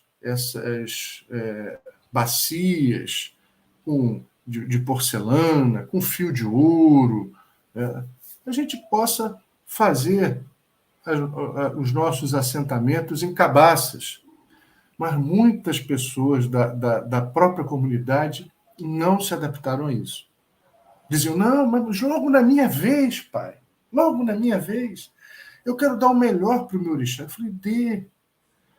Mas eu nunca vi, eu dizia, eu nunca vi um orixá pular no jogo, na mesa do oráculo e pedir uma roupa de Richelieu. Eu nunca vi. Nunca vi o orixá pedir um assentamento de porcelana com fio de ouro. Eu nunca vi. Nós é que queremos dar. Mas a gente precisa tentar trazer para a realidade. isso está ficando incontrolável. Vamos tentar dar um passo atrás, vamos tentar buscar soluções nas comunidades, nada contra. Não estou aqui criticando, apontando o dedo, não é isso. Mas estou tentando aqui trazer nesse ambiente nosso, salutar, saudável, de debate, esse tipo de discussão. Né? Por que não tentarmos fazer dessa forma alternativa, não menos respeitosa, não menos asseada, não menos fundamentada, mas com talvez com uma pegada, uma proposta de viabilizar isso, de frear um pouco essa mercantilização exacerbada. Com certeza. O nosso filho espiritual, Maciel, médium do Templo Estrela do Oriente, diz assim: Pai Márcio, sua bênção, o senhor já se questionou diante dos desafios do sacerdócio se já foi ou é muito autoritário ou flexível no comando da sua casa? Pois imagino ser muito difícil essa missão. Maciel, eu juro a você que eu me arrependo um bocado de coisa. Eu acho que eu fui inflexível demais em diversas ocasiões, que eu fui autoritário demais em diversas ocasiões. Eu me critico bastante e tento melhorar. Ainda não consegui, mas eu estou tentando. Esse é um aspecto que eu tento muito. É óbvio que somos imperfeitos, como eu disse. A gente vai errar, e se não errou, corre-se o risco de errar. A minha religião, o candomblé, é uma religião muito hierarquizada, mas há uma diferença entre hierarquia e opressão. Muitas vezes a gente vai fazendo uma mistura entre essas duas coisas. Muitas vezes a gente vai fazendo uma confusão entre essas coisas. A organização hierárquica ela tem uma finalidade administrativa. Às vezes nós, pessoas, é que erramos o ponto dessa organização. Qual o limite? Não sei. Cada um tem que encontrar o seu. Mas, no passado, os exemplos que nós tínhamos no candomblé eram muito severos. Eu diria, muito severos mesmo para caramba a beça. Muitos. Os exemplos que a gente tinha no passado eram bem complexos. Coisas que hoje já não cabem mais na sociedade. E observe, eu acho que a gente pode mudar como a sociedade mudou. Que bom, eu acho que em alguns aspectos mudou para melhor. Eu acho que as relações estão mais humanizadas, eu acho que as relações estão mais respeitosas, sem perderem esse viés administrativo e hierárquico. Eu acho que podem ser diferentes. Né? Acho que sim, melhorou bastante nesse aspecto e estou tentando me adaptar e me melhorar também nesse sentido. Mas é muito difícil. E antes de passar para outra manifestação que nós recebemos aqui no chat, já que o senhor está falando disso, eu lhe perguntar, o senhor acha que a Umbanda e o Candomblé estão mudando ou são os seus adeptos que estão passando aí por uma transformação? Como é que o senhor vê isso? É uma ótima pergunta. Toda religião muda. É visível isso. Mas cada uma a seu tempo. Umas são mais lentas, outras são mais rápidas. O Candomblé e a Umbanda, eu noto que tem mais flexibilidade nesse aspecto. As mudanças são muito mais ligeiras. Possivelmente porque a nossa forma de organização é uma forma de organização horizontalizada. Por exemplo, não querendo comparar, mas apenas observando o funcionamento de lá em relação ao de cá, a organização da Igreja Católica me parece muito mais verticalizada. No sentido que você tem um Papa, que é um sacerdote supremo, você tem um cardinalato, né? São bispos que têm uma função, uma tarefa especial, você tem as dioceses, por aí afora. Então, é muito mais verticalizado, ou seja, as deliberações até chegarem na base, na paróquia, elas passam por um processo muito mais lento, muito mais demorado, sem crítica aqui, apenas um registro.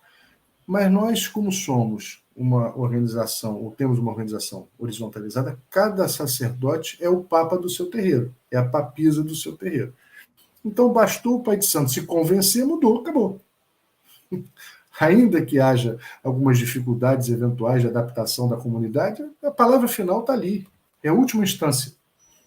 Maravilha. Então, isso promove mudanças mais rápidas. Ou seja, nós, por isso, também, historicamente, tivemos necessidade de nos adaptar muito mais rápido do que as religiões que são hegemônicas. Então, juntando essa flexibilidade administrativa com essa necessidade já tradicional de adaptações recorrentes, nós somos muito mais ligeiros nisso. Óbvio que algumas coisas ainda assim estão precisando de revisão, outras talvez ainda não tenham chegado no âmbito da discussão, como, por exemplo, uma bioética, né? Acho que é uma questão que precisa ser discutida. A política é uma questão que precisa ser discutida, né? A questão de adaptação de ritos, de uma questão até relativa a isso, de aspecto sanitário, né? São questões que precisam ser debatidas, discutidas e readaptadas. Enfim, mas acho que a gente tem mudado, sim, em muitos aspectos para melhor, em outros aspectos eu me reservo a achar que não, mas aí é gosto de cada um. Aqui, pelo chat, a Tainá diz que é complicado, porque se deveria também analisar a história desses cultos. Ambas as religiões que naturalizam isso foram construídas em cima de certos abusos financeiros com os participantes. Ela diz que isso é bem complexo. Não entendi bem a questão da Tainá. Você pode voltar, Luiz, por favor? Sim. Ela diz que ela acha complicado analisar a história de determinados cultos. Ambas as religiões, ela deve estar falando Umbanda e Candomblé, naturalizam isso, foram construídas em cima de certos abusos financeiros com os participantes, e ela termina dizendo que o assunto é bem complexo. Sim, Tainá, eu acho que temos muitos casos, infelizmente, de abusos. Infelizmente, né? E não estou dizendo isso de uma forma a banalizar, a mediar. Não, eu acho que a gente precisa rever para a gente aprender com isso e não repetir determinados desacertos. Concordo com você. O Marcos, que é médium aqui do Templo Estrela do Oriente, diz: no contexto atual, numa sociedade dividida entre paixões políticas e ideológicas, qual deveria ser o papel preponderante a ser exercido pelas lideranças religiosas a fim de apaziguar os ânimos? Olha aí, pai Márcio. Pois eu não sei se apaziguar é o melhor propósito. E não estou querendo botar lenha na fogueira. Estou querendo discutir. O que é apaziguar? O que é apaziguar? Apaziguar é fazer paz. Mas o que é fazer paz? Às vezes a gente precisa do embate para a paz. O Chaguian, por exemplo, é o guerreiro da paz. É a guerra pela paz. É a guerra da resistência. Às vezes você precisa resistir. Né? Apaziguar não é apacentar. São coisas diferentes. Né? Paz não é pasmaceira. O limite disso, novamente, é uma questão de bom senso.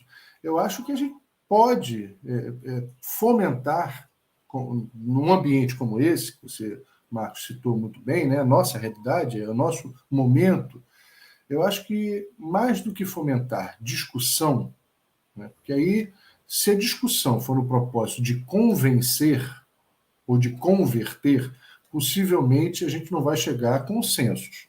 Mas eu acho que a gente pode fortalecer princípios, como, por exemplo, o princípio do respeito. Como, por exemplo, o princípio importante do exercício de ouvir e ser ouvido, de manter um decoro num bom debate, de, às vezes, estabelecer regras. Olha, vamos fazer o seguinte, já que a gente não tem consenso, vamos evitar, pelo menos, um debate no momento em que não é oportuno. Então, famoso grupo de WhatsApp. Ô, grupo de WhatsApp, ô, negócio. Tem situações que, às vezes, é melhor evitar ali, naquele ambiente, para que se possa fazer uma discussão, talvez no tete-a-tete, num outro ambiente, num outro momento. O ambiente da tecnologia é muito bom para algumas coisas e péssimo para outras. Às vezes, na rapidez da digitação de determinada palavra, às vezes, na agitação da leitura de certa palavra, já se vai um abismo entre as pessoas. Então, talvez a forma de apaziguar não seja silenciar, não seja oprimir nem proibir, mas seja promover princípios balizadores desse convívio respeitoso. E aí, dentro dessa pergunta do Marcos, eu ia também te perguntar uma coisa, pai Márcio. Ainda existe uma tese de que a liderança religiosa, a liderança sacerdotal, não deveria marcar a sua posição, principalmente quando o assunto é político, entendeu? Político partidário, né?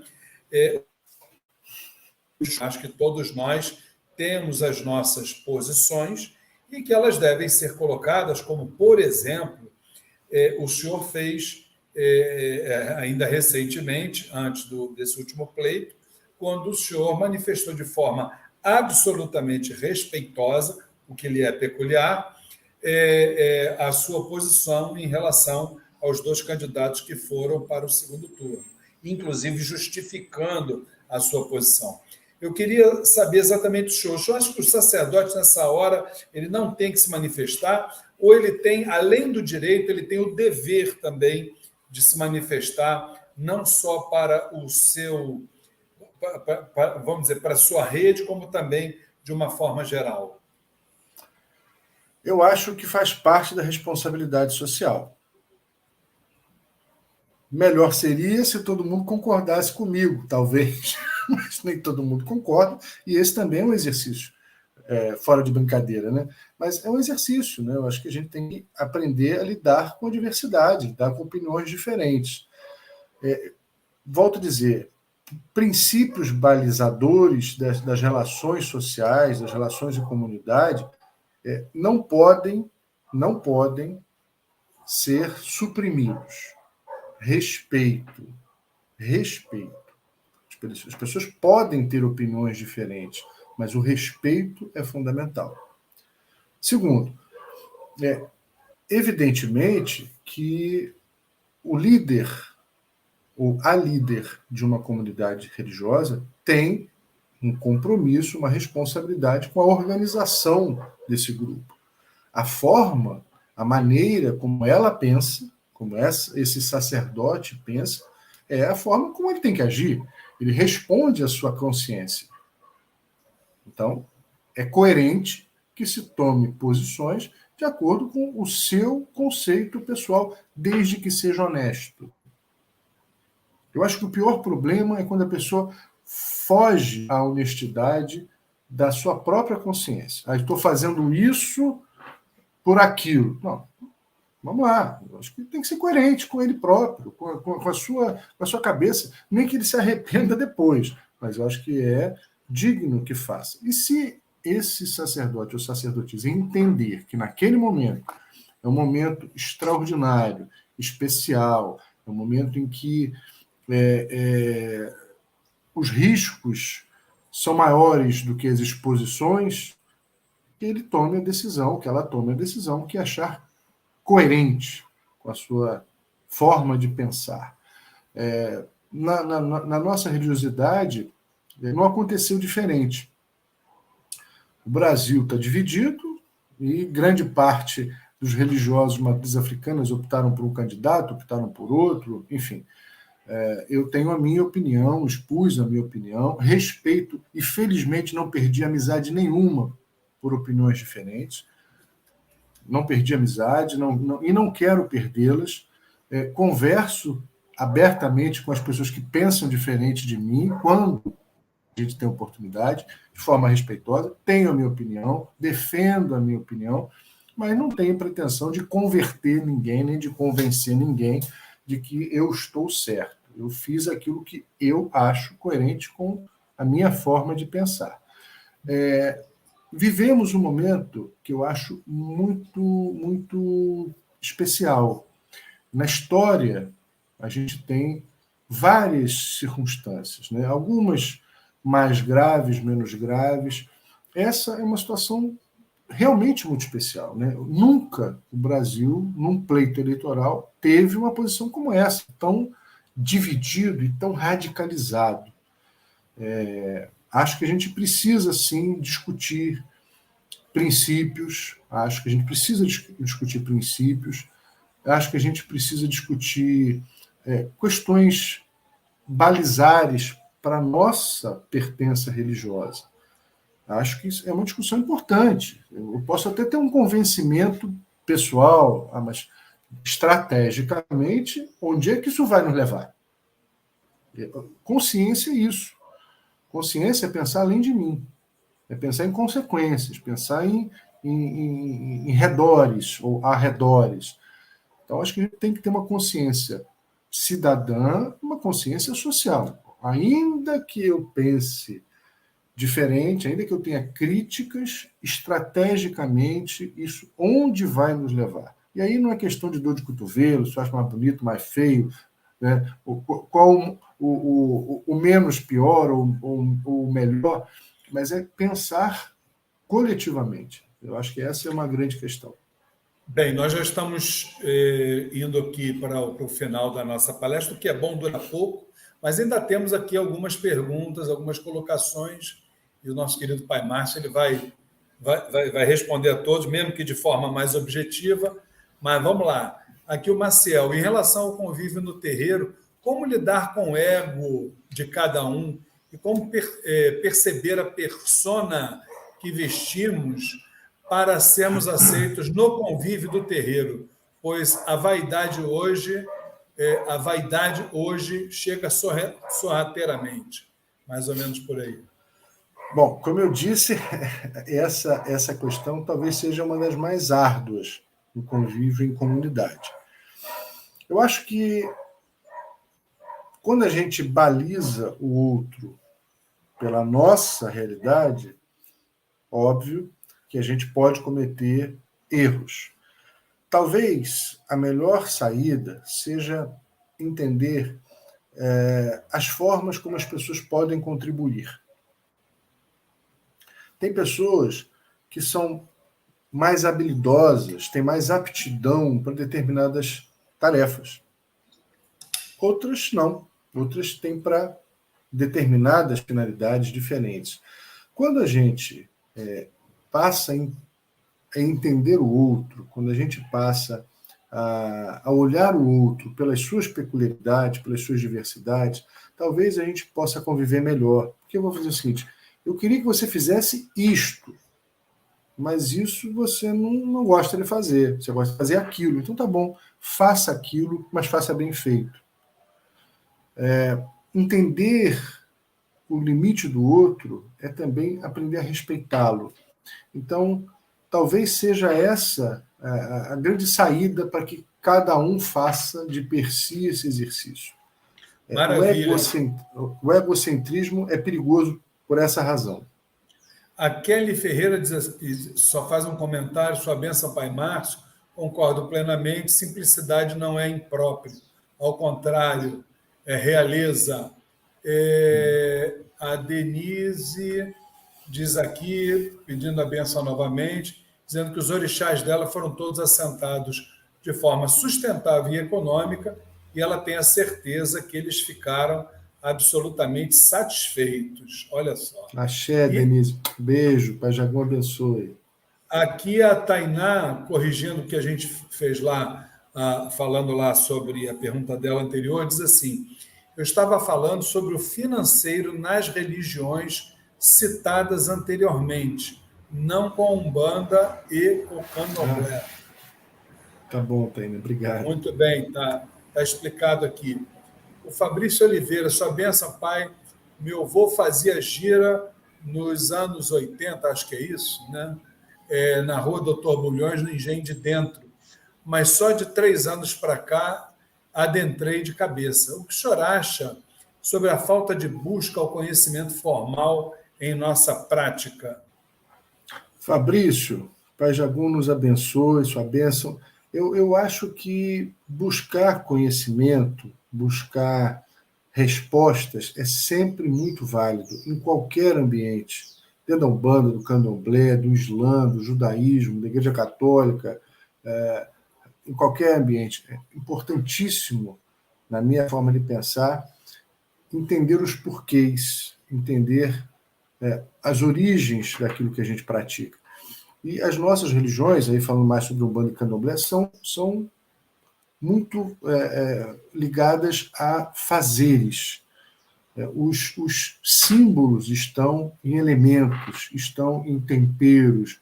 Então, quanto mais a gente entender as razões, mais a gente pode se conectar e ampliar essa rede de equilíbrio. Maravilha. E, por último, a Pati Oliver dando boa tarde, Motumbá, pedindo a sua bênção, Pai Márcio.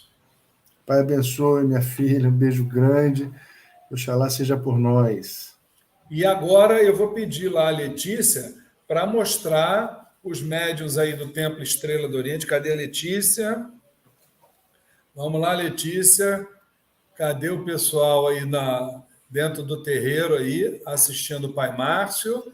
Muito bem. Porque agora é hora da gente bater palmas para o Pai Márcio, né, gente? Estamos aqui, pai. Vamos bater Olha todo mundo aí. Vamos dar um tchau aí, pessoal. Isso, vamos bater palma para o Pai Márcio, palestra maravilhosa. Muito bem. Leva lá o celular perto da mãe Flávia lá para ela também mandar um tchau para o Pai Márcio, Letícia. Será que ela ouviu a gente? Bom, não tem problema. De qualquer forma, sinta-se abraçado pela nossa querida mãe Flávia. Vamos lá, vamos para a última. Aqui a mãe Flávia mandando um abraço para o senhor. Solta o som da mãe Flávia aí. Olha ela aí. Benção, mãe Flávia. Oxalá nos abençoe. Axé. Aí, tá ligado? Tô podendo falar? Pai Márcio, nos abençoe. Tá ligado? Tô podendo falar? Tá muito ruim aqui, tá dando interferência. Nós estamos escutando bem. Nós estamos escutando bem, mãe. Pode falar. Pode falar que a gente está te escutando bem. Está dando interferência lá, não tem problema. Por último, aqui chegou a Imani Leve. Sua bênção, Pai Márcio, gratidão pela sua fala, sempre lúcida, acolhedora. O senhor poderia falar um pouquinho, mas tem que ser bem pouquinho, sobre racismo estrutural dentro de um terreiro? Desde já agradeço. Sem dúvida, Pai Jagum nos abençoe. É muito importante a gente entender que a intolerância religiosa não é um elemento isolado, é um elemento consequente de um racismo estrutural. Eu vou citar aqui, brevemente, um fato que aconteceu há alguns anos atrás, numa palestra que eu fui fazer numa escola. Era mês de novembro, Semana da Consciência Negra, e me pediram para falar sobre religiões de matrizes africanas. E os professores lá do grupo disseram, olha, cuidado, porque a turma é muito fundamentalista, são muito radicais, inflexíveis às questões religiosas que não sejam cristocentradas. E aí eu levei um pendrive com um clipe de uma música cantada no idioma africano. Quando eu botei o clipe, a rapaziada toda se levantou, muitos faziam o sinal da cruz, e está amarrado, o sangue de Jesus tem poder, não sou obrigado a ver isso. Naquele misto de constrangimento, de balbúrdia, as professoras muito tensas e tal, até que usaram um argumento bastante convincente. Está valendo nota. Aí o pessoal sentou e eu pude botar a tradução. Era uma música gospel, que dizia, em linhas gerais, Jesus é o Salvador, ninguém vai a Deus senão por ele. E aí a rapaziada ficou assim, estarrecida. Eu disse, isso que a gente viveu aqui é uma experiência de racismo religioso. Apenas porque vocês identificaram pelos elementos, pelas imagens e pela sonoridade da língua, que era uma língua africana, vocês demonizaram. Não sabiam sequer do que se estava falando, mas associaram a algo negativo. Então, a gente precisa entender que a intolerância religiosa ela se estrutura a partir do racismo, a partir da ideia da hierarquização das raças. A gente precisa desarticular isso para poder vivermos numa sociedade mais justa, mais equânime e, sobretudo, mais igualitária. Maravilha, Pai Márcio. Nós estamos aqui ainda com a última pergunta aqui do podcast Exugética. Deve ser isso. Ele faz aqui a saudação. As falas sobre tradição são justificadas na mitologia, porém muitas vezes se estendem as regras da casa. Até onde é tradição e até onde é regra social? Essa é a Cláudia Facini, que nos ajuda, nos auxilia no Instituto Ori. Beijo, Claudinha. Pai Jagu nos abençoe. Semanticamente, tradição vem de renovação. É um termo que propõe renovar, em linhas gerais. Ou seja, toda tradição entende-se implicitamente em adaptação, em resistência, em renovação. O que eu quero dizer? Manter tradição não é promover engessamento. Como eu disse, todas as religiões mudam. E a nossa também tem mudado, em muitos aspectos, a meu ver, de forma positiva. Agora, o limite dessa renovação, os direcionamentos dessa renovação precisam ser discutidos na comunidade. Eu penso assim. E entre os sacerdotes. Por isso eu acho muito importante que a gente tenha fóruns em que os sacerdotes e sacerdotisas conversem, troquem, discutam questões que são práticas. Ainda, óbvio, que a autonomia seja de cada um, que a última instância pertença ao líder, à líder daquela comunidade. Há muitas questões comuns que podem ser trazidas, trabalhadas e, quem sabe, discutidas num grande plenário. Eu acho isso salutar. Ou seja, manter tradição é, sobretudo, respeitar. Respeitar o tempo passado sem desconsiderar o tempo presente. Maravilha, Pai Márcio. Estamos aqui recebendo, já que ela não conseguiu falar, o recado da nossa querida mãe espiritual, mãe Flávia Barros, dizendo: agradeço, Pai Márcio, a sua participação, sempre com respostas coerentes, respeitosas, inteligentes, que nos permitem uma reflexão, contribuindo assim para o nosso aprendizado. Meu saravá fraterno, meu carinho, meu respeito e muito axé. Mãe Flávia Barros, mãe Flávia. Nosso querido Pai Márcio. Pai Márcio, não há muito palavras, obviamente a nossa mãe já lhe respondeu, não há palavras para exatamente dizer o quanto é importante a sua participação para nós, o aprendizado. Saiba que a nossa secretária, nossa irmã e filha espiritual, Letícia, depois vai lhe enviar aquele nosso tradicional certificado, que é uma forma da corrente mediúnica do Templo Estrela do Oriente, lhe agradecer. O senhor já deve estar lotado de certificados aí do Templo Estrela do Oriente, mas vai ganhar mais um, com certeza. Para mim é uma alegria e uma honra. Com certeza. E vamos pedir ao senhor que faça, como sempre, como já é tradição, aquela prece final para os nossos trabalhos. Que o nosso Criador, que as nossas entidades, guias, protetores, os nossos ancestrais, os nossos orixás, abençoem a nossa jornada, a nossa caminhada, nos inspirem para a nossa superação nos ajudem no nosso processo de renovação de conceitos, de renovação de práticas, que nos fortaleça na busca do autoconhecimento, que nos ajude a exercermos de uma forma acolhedora, generosa, sábia, a nossa responsabilidade espiritual. Sim. Que todos os nossos irmãos possam receber nos seus lares, em cada ambiente que se concentrem, um pouco desse axé, dessas bênçãos, desse abraço fraternal. Axé. Muito obrigado, Pai Márcio. E como sempre fazemos no final das atividades do Templo Estrela do Oriente, vamos ao hino da Casa da Cabocla Jurema da Praia. Olha a estrela do Oriente, que no céu brilhou, e o seu brilho foi tão intenso que a terra iluminou.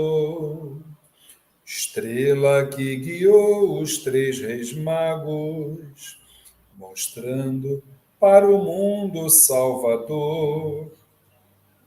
Iluminai também nosso terreiro, iluminai com fé, esperança e amor. Iluminai também nosso terreiro, iluminai com fé, esperança e amor. Antes da benção final, pedi ao Pai Márcio para que ele não desligue aí o sistema dele, só para depois lhe dar um abraço depois que a gente encerrar a transmissão. E, queridos irmãos que nos presentearam aqui com a participação virtual, muito obrigado por tudo. Obrigado a todos, obrigado aos médiuns do Templo Estrela do Oriente, obrigado, Pai Márcio Jagum, por mais uma oportunidade de aprendizado, obrigado ao nosso universo de guias e orixás por esse momento maravilhoso. Para vocês que nos acompanharam até agora, não esqueçam de se dirigir ao canal do Templo Estrela do Oriente no YouTube. Vão lá, se inscrevam, deem um like se vocês gostaram da palestra, não tenho dúvidas disso, e depois compartilhem com as suas redes, tá bom? Eu sempre digo que não sou a reencarnação do Chacrinha, mas eu rodo o dedinho, paro com o coração aqui e digo assim, ó, beijo no coração de cada um de vocês. Fiquem com Deus, não desliga não, Pai Márcio, a gente já fala. Abraço, pessoal, até a próxima, se Oxalá assim o permitir. Axé para todos. Tchau.